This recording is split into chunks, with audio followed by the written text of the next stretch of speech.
ግን በመጠኑም ቢሆን በውስን ቦታዎች ላይ መጠቀም ሲጀምሩ የሚያስታውሰው ምንድነው ከተባለ እንደው ትንሽ ሰፋ አድርገን እንየው ብንል የሚያስታውሰው ምንድነው የፋኖ እንቅስቃሴ በአማራ ክልል ላይ እንቅስቃሴ ሲጀመር ምንድነው የነበረው? ኦልሞስት ከሞላ ጎደል በጣም ውስን አብዛኛው በጀሌ በጣም ውስኑ ግን ማክሲመም ትልቅ ሬንጅ መሳሪያ ክላሽ ነው የነበረው። ትልቅ ሬንጅ ሊባል የነበራቸው ከክላሽ ተነስተው ድሽቃ፣ ሞርታር ወዘተረፈ ታጥቀው ያገዛዙን ዙ 23 በየቦታው ላይ አውድመው በጣም ሰፋ ያለ መጠነ ሰፊ እንቅስቃሴ አድርገው በርካታ ቦታዎችን ቀጠናዎችን ነፃ ወደ ማድረግ ተሸጋገሩ።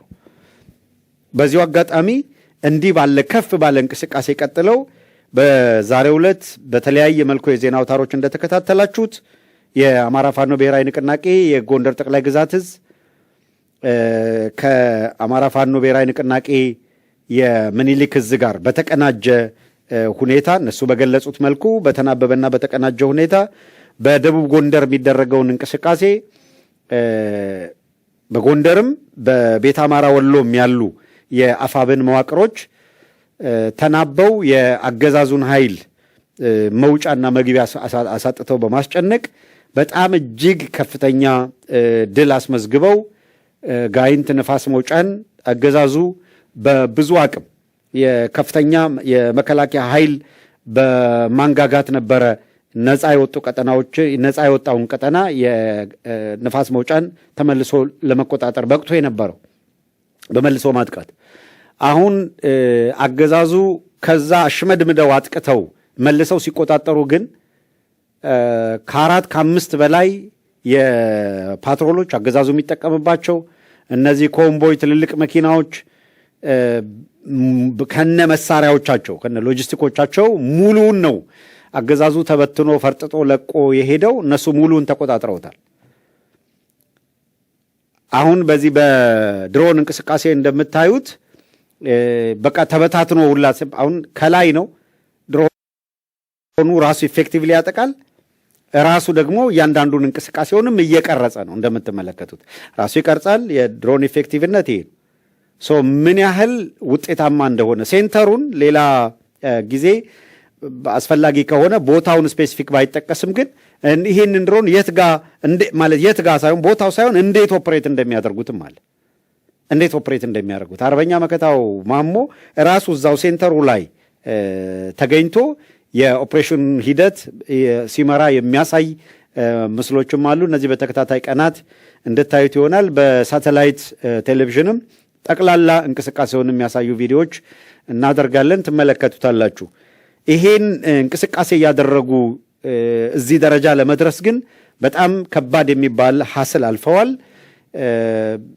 ከጠላት በላይ ከወዳጅ የሚሰነዘረው እንደው ቅስም በቀላሉ ቅስማቸው የሚሰበር ቢሆን ገና ድሮ ትግል እንዲያቆሙ የሚያስገድር ነበረ።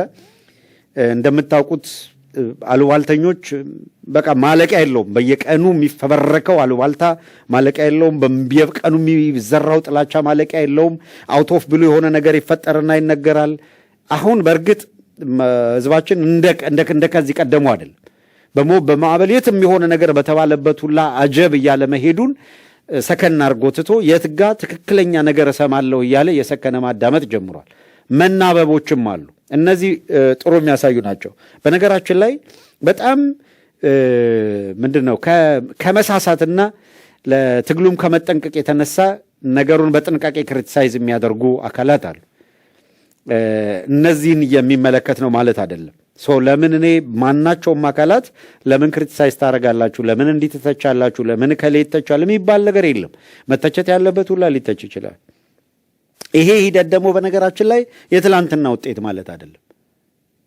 ይሄ ፕሮሰስ ነበረው። 1 ዓመት 2 ዓመት ቅድም አርበኛ መከታው ሲገልጸው እንደነበረው ፕሮሰስ አለ፣ ሂደት ነበራቸው። እያንዳንዱን ሂደት በአስቸጋሪ ሁኔታዎችንም ተሻግረው ነው እዚህ ደረጃ መድረስ የቻሉት። ሌላው በጣም 4 ኪሎን ግራ ያጋባና ድንጋጤ የፈጠረው ነገር የአንቲ ድሮን እነዚህ በጣም ዘመናዊ መሳሪያዎች አሁን መጠናቸው ምንም ይሁን ብዛታቸው ከፍላጎት አንጻር ከዲማንድ አንጻር በጣም ውስን ናቸው፣ ትንሽ ናቸው ማለት ይቻላል። ነገር ግን እነሱን መጠቀም ሲጀምሩ ክላሽ ይጠቀም የነበረ በጀሌ የነበረ መጀመሪያ ጀሌውን ክላሽ ነው ማስታጠቅ የቻሉት። ጥቂቶች ክላሽ ይዘው ገብተው በጀሌ ሌሎች ገብተው ጀሌዎች እንዲታጠቁ አረጉ። ከዚያ ቀጥሎ ወደ ድሽቃ ወደ መማረክ፣ ከዚያ ሞርተር ወደ መማረክ፣ አሁን በሁሉም መንገድ ኢፌክቲቭ ሆነው ባለፉት 3 ዓመታት በህዝቡ ላይ የመጣው መከራ አስተምሯቸው በበቂ ሁኔታ የሰለጠኑ በጣም ጠንካራ ኮማንዶ ኃይሎችን ሁላ እያፈሩ የሚገርም ሁኔታ እያሳዩ ነው ለማህበረሰቡ የሚገኙት። በእያንዳንዱ እንቅስቃሴ ላይ ግሩም የሆነ ፕሮግረስ ከጊዜ ወደ ጊዜ እየታየ መሆኑን የመረጃዎች ያመለክታሉ። በዚሁ አጋጣሚ ከዚሁ ጋር አያይዘን የምናነሳው የአማራ ፋኖ ብሔራዊ ንቅናቄ አፋብህን ለአሜሪካ መንግስት የጻፈው ደብዳቤ ነው። አፋብህን ወደ አሜሪካ መንግስት በላከው ደብዳቤ የአማራ ፋኖ ብሔራዊ ንቅናቄ የተመሰረተበትን ወቅት ጊዜና ሁናቴ ከግምት አስገብቶ የተመሰረተበትን ዓላማና ምክንያት አሜሪካም ሆነ ሌሎቹ ሀገራት እንደሚረዱት ያለውን ተስፋና እምነት ገልጾ ሲያበቃ ከሰሞኑ ከኢሚግሬሽን ስታተስ ጋር በተያያዘ ብቻ የሚነሳ ነገር ስለመኖሩ አንስተው አንዳንድ እንቅስቃሴዎች አስቸጋሪ እንደሆኑባቸው ገልጸዋል። ይሄም ማለት በፕሮግራማቸው የፋኖን እንቅስቃሴ ለመፈረጅ የተደረገ እንቅስቃሴ መኖሩን አንስተዋል። ይሄ ሁኔታ በፍጹም አግባብነት እንደሌለውም አንስተዋል። ነገር ግን ሂደቱ ከኢሚግሬሽን ስታተስ ጉዳይ ጋር የሶስተኛ ደረጃ ምናምን ተብሎ የተገለጠውም ቢሆን ኤግዛክትሊ አሁን ያለውን የአማራ ፋኖ ብሔራዊ ንቅናቄ የሚመለከት ነው ወይ ብለው አንስተዋል። ወይስ ከዚህ ቀደም በነበረው የቀዳሚ ጦርነት ሂደት ውስጥ በነበሩ ሁኔታዎች የፋኖ እንቅስቃሴ ሲያደርጉ የነበሩና ይሄውም የአብይ አህመድ አገዛዝ ስምሪት ከሰጠው የፋኖ እንቅስቃሴ ጋር የሚገናኝ ነው ወይስ አሁን ለአማራ ሕዝብ ህልውና እየታገለ ካለው ፋኖ ጋር የሚገናኝ ነው? ይህንን ማብራሪያ ሊሰጠን ይገባል የሚል ነው። ከዛ ውጭ በየትኛውም መንገድ ዓለም አቀፍ ደረጃ ጠብቀው ምርኮኞቻቸውን ለቀይ መስቀል አቤቱታ እያቀረቡ የሚያስረክቡ፣ በአንጻሩ አገዛዙ እየረሸነ ነው የሚገኘው።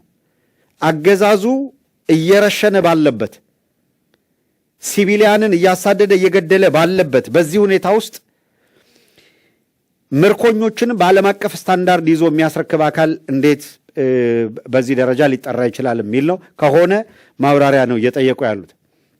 በአንድም በሌላ መልኩ በወታደራዊ አመራሮች ወይም በታጣቂ አመራሮቹ መካከል በተፈጠሩ ማናቸውም የተፈጠሩ ስህተቶች ካሉ መዋቅሩ ተከታትሎ ነገሩን ያስተካክላል። ከዛ ውጭ ግን በህዝብ ላይ የታወጀን የጄኖሳይድ ጥፋት ለመከላከል የሚደረግ ጥረት መሆኑን እንዲሁም የአሜሪካ መንግስት ወይም ስቴት ዲፓርትመንት በአንደኛ ደረጃ የጦር ወንጀለኝነት የፈረጀው በሰብአዊ መብት ጥሰት የፈረጀው የአብይ አህመድ ሰራዊት አማራ ክልል ላይ ሲቪሊያንን እየፈጀ ነው።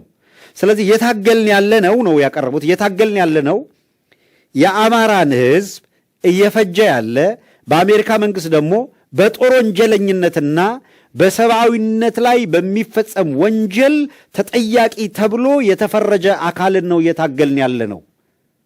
ከዚያ ውጭ በየትኛውም ሲቪል በሆነ ወይም አካል ጋር የገጠምነው የለም። እኛ የገጠምነው ብለው ነው ያቀረቡት። እኛ የገጠምነው የጦር ወንጀለኛ ብላ አሜሪካ ከፈረጀችው ክራይም አጌንስት ሁማኒቲ ፈጽሟል ብላ አሜሪካ ከፈረጀችው የአብይ ሰራዊት ጋር ነው። ይሄ ሰራዊት ደግሞ አሁንም ዓለም አቀፍ ሚዲያዎቹን መሰረት አድርጎ ማየት ይቻላል። የአሜሪካ የሰብአዊ መብት ተሟጋች ድርጅቶችን ሪፖርት መሰረት አድርጎ ማየት ይቻላል። ይሄ በጦር ወንጀለኝነት አሜሪካ የፈረጀችው የብርሃኑ ጁላ ሰራዊት አሁንም በአማራ ክልል ዓለም አቀፍ የሰብአዊ መብት ድርጅቶችን ኢንክሉዲንግ ራሱ የአብይ አህመድ ፓርላማ በጀት የመደበለት የሰብአዊ መብት ኮሚሽን የሚባለው ያወጣውን ሪፖርት መነሻ ተደርጎ ከጥቂት ወረዳዎች ላይ በተወሰደ ናሙና ጥናት ብቻ ከጥቂት ጤና ጣቢያዎች ላይ በተወሰደ የናሙና ጥናት ብቻ ከ2700 በላይ ዕድሜያቸው ከ8 ዓመት እስከ 80-90 ዓመት የሚደርሱ አዛውንቶች ከ8 ዓመት ሕፃን እስከ 90 ዓመት አሮጊቶችን የሚደፍር መድፈርን እንደ ጦርነት ስልት የሚጠቀም ቡድን ጋር ነው የገጠምነው።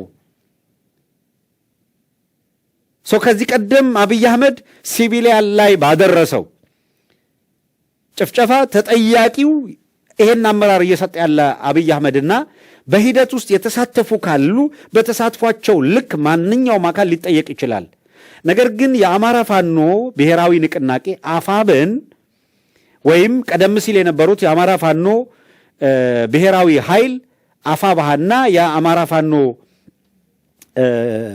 የአፋሕድ የአማራ ፋኖ ህዝባዊ ድርጅትም በነበሩበት ጊዜ የነዚህ ውህድ አፋብን በተፈጠረበት ጊዜ ያለው አደረጃጀት መነሻው የአማራ ህልውና አደጋ ላይ መውደቅ መሆኑንና አብይ አህመድ ለይፋዊ የአማራን ህዝብ በእያንዳንዱ ቤት ገብቼ ትጥቅ አስፈትቼ ክልሉንም እበትናለሁ በሚል እብሪት እና በተሳሳተና በፖለቲካሊ በጣም አደገኛ የሆነ ትርክት ይዞ የአማራን ህዝብ ለዘመናት ጨቋኝ አድርጎ በሳለ የፖለቲካ አቋም ይህንን ማህበረሰብ እንደ ማህበረሰብ እናጥፋውና እናዳክመው ብለው ነው የዘመቱት ነው።